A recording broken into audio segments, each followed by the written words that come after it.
Another Dominaria sealed pool here. Let's not waste any time and look at our rares.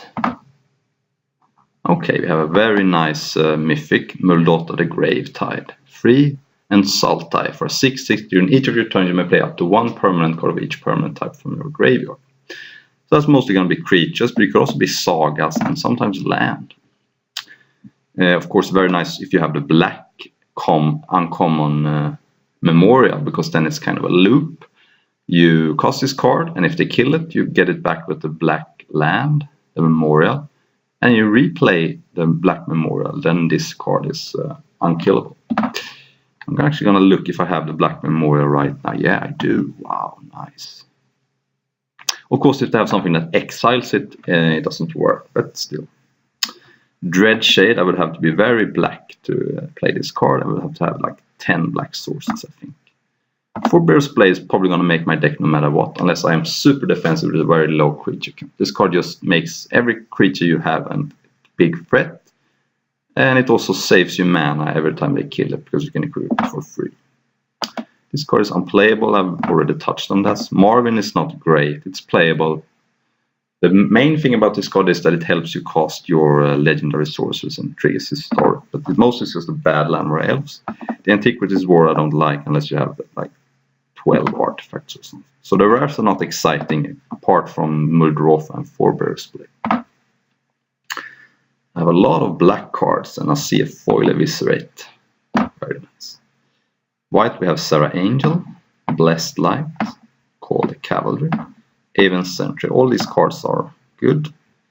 Devon Trapper have 3 off. I would have to have a lot of historic triggers, and it's kind of clunky to have 3 of them. And a Knight of New Benalia. So white looks shallow, but I'm gonna put Blessed Light here because, as usual, this is the card you want to splash. Good in the late game. I have 4 Cold Water Snappers. A lot of duplicates in this draft. I don't think I want to play all 4. I could play 2. Homerid Explorer is kind of whatever. Divination is good. And Blink of an Eye is good. So blue is also shallow. Well, looks like our hopes are on black. Urgoros, the empty one, is a good one. Final Parting is kind of cool with Muldrotha. You search up Muldrotha and then you put some spicy card in your graveyard, but it is incredibly slow. Seems like it's much better to play Windgrace Acolyte to mill yourself, and then maybe you have a Memorial to Folly in play so you can get the Muldrotha. I like Eldest Reborn, also good with Muldrotha. And Eviscerate, of course. Dark Bargain is great. Dreadshade I'm going to put to the side. But seeing as how deep black is, we have 3 Vicious Offering and a Cast Down. It wouldn't surprise me to actually play the Dreadshade. I mean, look at this. We have 10 black cards already, and the Skin Witch is getting in there, the Deathbloom Talid is getting in there, and Soul Savage also looks great with double Windgrace Acolyte, because sometimes the problem with Soul Savage is that you don't have enough creatures in your graveyard, but the Windgrace Acolyte helps with that. So black looks incredibly deep. Incredibly deep. 14 cards, and I could also, if I'm desperate, play Feral Abomination or Stronghold Confessor, but I don't want to. Red has Shivan Fire. Double kill on Overseer. I'm not sure about that. Visual's Lightning, Dumble Ravaging Cyclops, Kisick, Fire Intervention. So some nice removal spell, but pretty bad overall. Green Arbor Armament, probably not. Lanor Elves, Ancient Animus. Good with Muldrotha.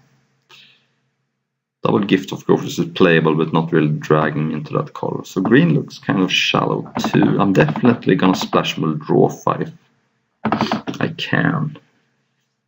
Double Wrath Compassion is great. Orvard is great. Tiana is less great, but still fine. Really like the fact that I have double Skittering Surveyor, because that makes me be able to splash kind of freely. And we have Forebear's Blade, which is pretty good with Skittering Surveyor, because if you equip this card as expendable, just a 1/2, and where's the blade pretty good, because you don't really care if they trade it off.